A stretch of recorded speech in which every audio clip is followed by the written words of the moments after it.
Hey singers, welcome back to Vocal Diagnostics. Thanks for tuning in. Today I'd like to show you a great little breath exercise designed to help increase your breath capacity and use the full amount of air available to you. So, easier said than done usually, and that's the case here. There are a few things to learn, but this exercise tends to work with almost everyone to increase that air capacity or to at least use more efficiently what you've got available to you. Okay, so here's the shape of things. As we sing normally and inflate, we don't often inflate with our full lung capacity. There's a danger of overinflating, right? Or sometimes you can do what's called stacking in a piece, where say you're singing a handle piece with a lot of fast moving notes, you're tempted to breathe every time you can, not only when you need to, and then you keep tanking up or filling up that tank, so to say, and then you've got a whole lot of unusable air in there, but you're full. So this is designed to use that air efficiently, to exchange it well, and to make sure that you are using every bit of available space in there, okay? It's a 3-step exercise. So in this first step here, we're just gonna take a breath in through your nose, bend over,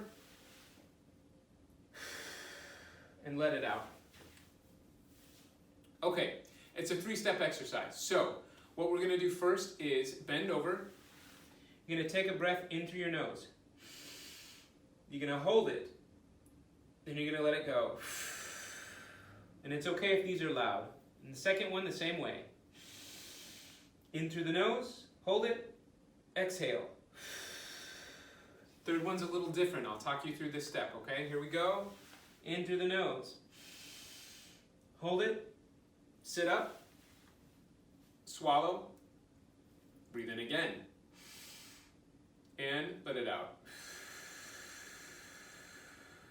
Okay, if you did that correctly, as you sat up for that third breath, you should be able to get in as much or more than you did when you were bent over. The majority of singers, when they try this the first time, can't get in almost any air on that second part of the third step. So in other words, they do part one, breathe in, they sit up, swallow, and they go. And there's just a tiny inhale there. There's almost feels like no room. Well, we have a lot more available to us. So how do you begin to develop that? Partially, it's because those muscles are often constricted, or we're not truly inflating in the way that we should. So when you're bent over, what I want you to do is put 2 hands on the small of your back, right here.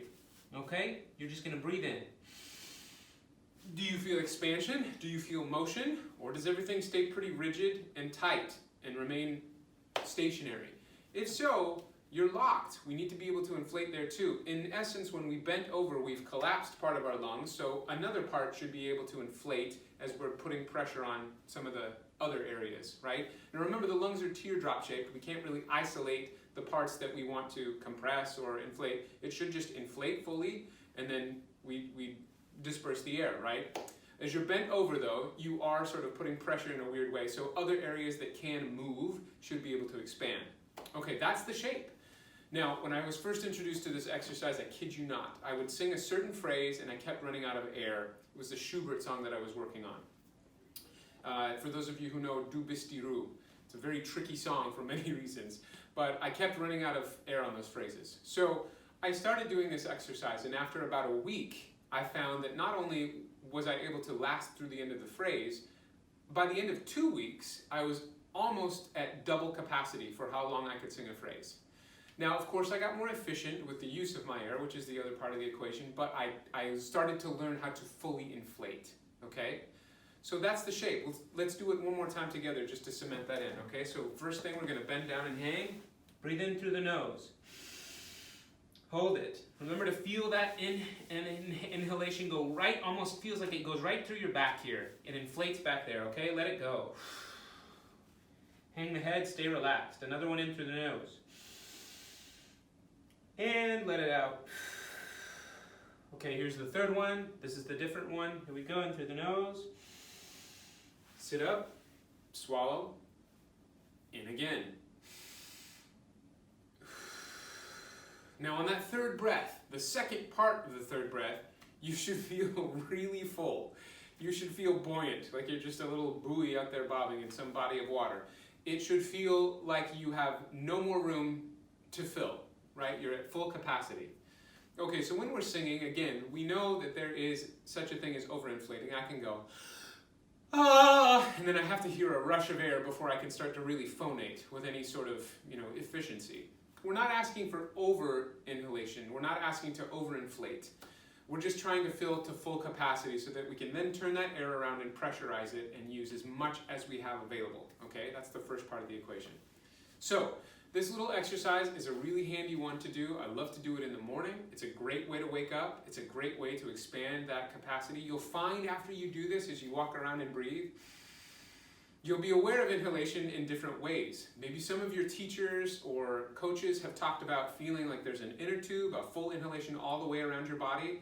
I did not ever understand that or feel that until I started doing this exercise. And now when I do that, I do feel a full inhalation around the entire middle section of my body. Because again, remember, those lungs, they're teardrop shaped, they're like balloons, so they inflate. They don't just inflate forward.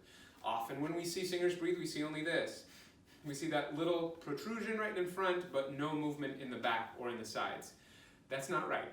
So we need to make sure we see that full inhalation and then return to that original position when we exhale, right? As singers, as we've talked about, the goal is to delay those ribs from coming in. You try to keep those ribs up and out, let the abs do the work. But you should feel like it's all-encompassing, full-bodied inhalation there. Okay, so that's step one. Be sure to tune in to my next video for the second part of this, which adds on to a little bit of that particular exercise and builds upon it. Thanks for watching.